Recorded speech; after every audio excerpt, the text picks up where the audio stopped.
Hello friends, मैं आपकी दोस्त सुधा सिंह दिव्यांगन चैनल से आप सबका स्वागत करती हूं और आशा करती हूं आप लोग स्वस्थ होंगे। तो फ्रेंड्स, आज मैं एक नई कहानी लेकर हाजिर हूं जिसके लेखक हैं निरंजन धुलेकर सर। जी हाँ, उनकी कहानियां तो आप लोग सुनते रहते हैं और उनकी कहानियां सच में कितनी अच्छी होती है आप लोग तो जानते ही हैं। उनकी कहानियाँ हास्यप्रद होते हुए भी कुछ हास्यप्रद होती हैं तो कुछ उसमें जानकारी बहुत अच्छी होती है, एक संदेश छुपा होता है उनकी कहानियों में। तो सर की कहानी मैं लेकर आज हाजिर हूँ, ड्राइंग रूम। जी हाँ, और आशा करती हूँ आप लोगों को ये कहानी बहुत पसंद आएगी क्योंकि सबके घर का यही हाल होता है ड्राइंग रूम का।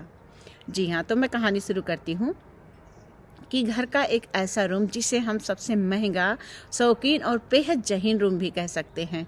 ये वही कमरा होता है जहाँ हम हर आने जाने वालों को अपनी औकात दिखाते हैं और उसके ऊपर इम्प्रेशन डालते हैं कि देखो हम क्या हैं, और अंदर ही अंदर उससे अपेक्षा रखते हैं कि वो एक सम्मान भाषण हमारी सजावट या पसंद पर अवश्य दे डाले। ड्राइंग रूम घर का सबसे तमीज़दार कमरा होता है जहाँ सब कुछ बाकायदे रखा रहता है, यानी आप उसे घर के स्टोर का विलोम रूप भी कह सकते हैं। ड्राइंग रूम के संग कहीं लिविंग रूम जी रहा होता है तो कहीं डाइनिंग टेबल भी खाती पीती दिखी जाती है। इस रूम की गंदगी को उस रूम से या दरी दीवान के नीचे खिसकाने का रिवाज पुराना रह चुका है। कमरे में सोफ़ा, सेंट्रल टेबल, कोने में गुलदान, दीवार पर टंगी पेंटिंग, फोटोज आज होते हैं। यदि वहाँ रैक है तो उसमें नाजुक सजावट के सामान करीने से सजे आपको मिल जाएंगे। और ये फ्लोर झक्कास टाइल्स का नहीं हो सकता तो मेजे की चितकबरी इज्जत ढकने के लिए दरी या कालीन भी पसरा मिल ही जाएगा आपको। पर्दे यहाँ के साल भर में एक आध बार धुलते ज़रूर हैं और 2-3 साल में बदले भी जाते हैं। बदले कब जाएंगे या इस बात पर डिपेंड करता है कि कौन आ रहा है, यानी वो ओहदे में कितना वजनी, दमदार या कद्दावर, या यह बात डिसाइड कौन करेगा यह बताने की ज़रूरत नहीं है। कोशिश ये रहती है कि इस रूम में आपको कॉलेज, स्कूल डेज में मिली हुई सील्स या कभी सजा हुआ मिल ही जाएगा, ताकि यह पता चल सके कि आप अपने पढ़ास और बुलास खिलास लिखास में कतई फुस नहीं थे। यदि आपको भूतकाल में कोई बड़की डिग्री मिली हुई है तो उसे मढ़वा कर टांग दिया जाता है ताकि सनद रहे कि आपने एमए करने के पहले बीए भी किया है। इस कमरे की साफ सफाई, डस्टिंग के लिए काम वाली बाई को खास हिदायत दी जाती है। कोई आगंतुक सबसे पहले इसी कमरे में सड़क की धूल को जूते या कपड़े या चेहरे पर चिपकाए प्रवेश करता है और चाय नाश्ता सर्व किए हुए बिना नहीं उठता है। घर का इकलौता टीवी भी इसी कमरे में अक्सर आपको टंगा मिलेगा और उसे देखने वालों से उम्मीद की जाएगी कि वो इस रूम की नज़ाकत और अमीर तमीज़ को कभी नज़रअंदाज ना करें।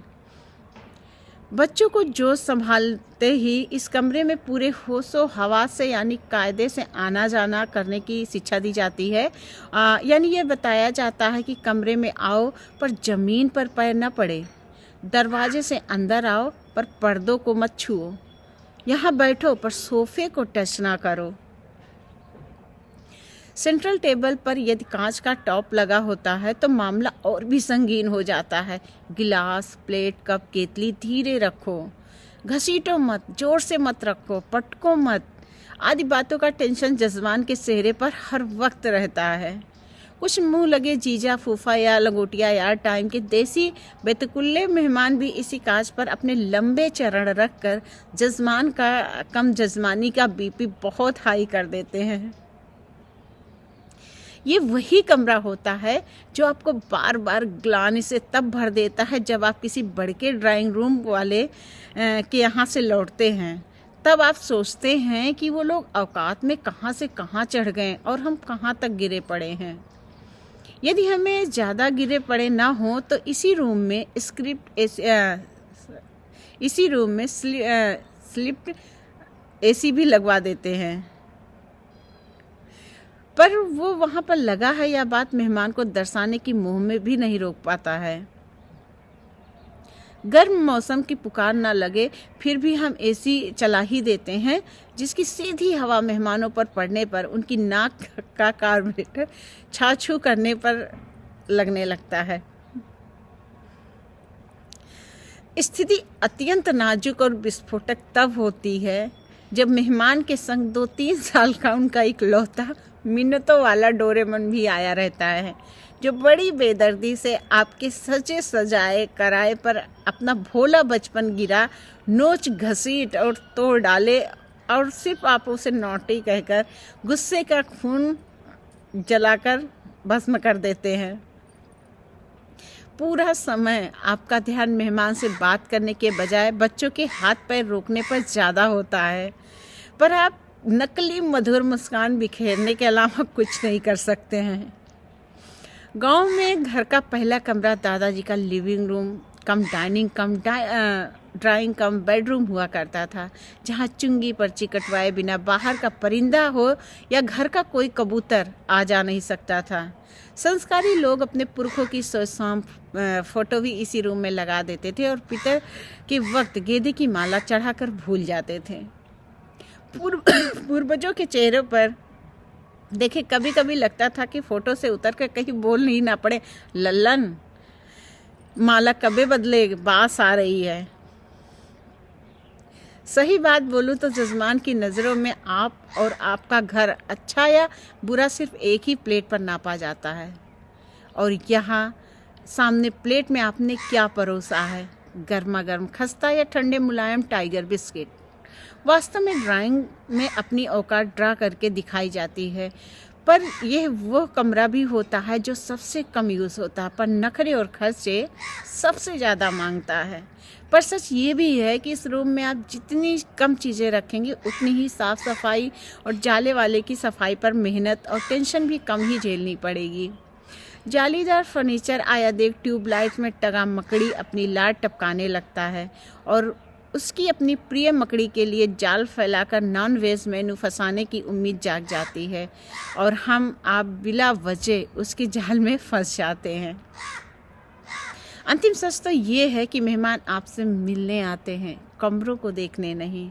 आप अच्छे हैं तो सब भला। ड्राइंग रूम कल्चर का कोई एक नियम नहीं है, पर अमूमन यह सब वहाँ होता है। अपवाद तो खैर हर जगह होते हैं।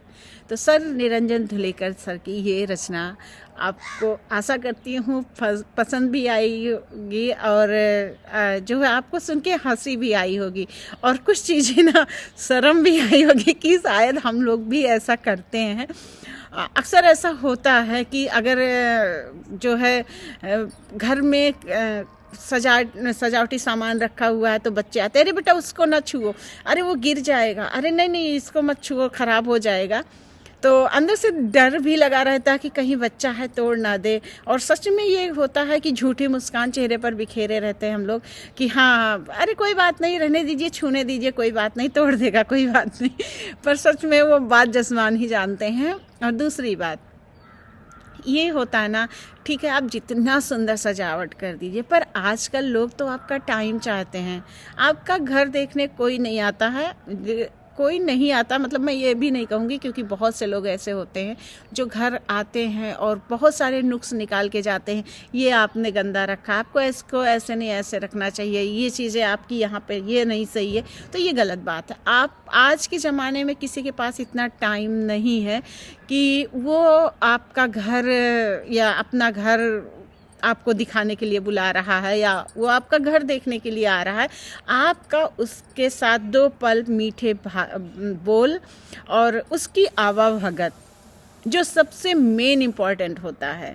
आपका ड्राइंग रूम कोई नहीं देखेगा, लेकिन आपने कैसे आवाभगत किया वो इंसान सदियों तक याद रखेगा। ड्राइंग रूम थोड़ी देर याद रखेगा कि हाँ आपने बहुत करीने से सामान रखा है, बहुत अच्छे से सजा के रखा है, पर जो आपने आवाभगत की, आपने उसके साथ टाइम स्पेंड किया, वो चीज़ वो लाइफ टाइम याद रखेगा कि मैं इनके यहाँ गया था तो इन्होंने बहुत अच्छे से हमारी आवाभगत की, बहुत अच्छे से टाइम दिया, इतना बिजी शेड्यूल होने के बाद भी हमारे पास बैठे रहे, तो ये ज़्यादा इम्पॉर्टेंट है। तो फ्रेंड्स सर की कहानी कैसी लगी। आशा करती हूँ बहुत पसंद आई होगी, आपको हंसी भी आई होगी, अपने बारे में भी सोचा होगा कि हाँ हम लोग भी ऐसे करते हैं।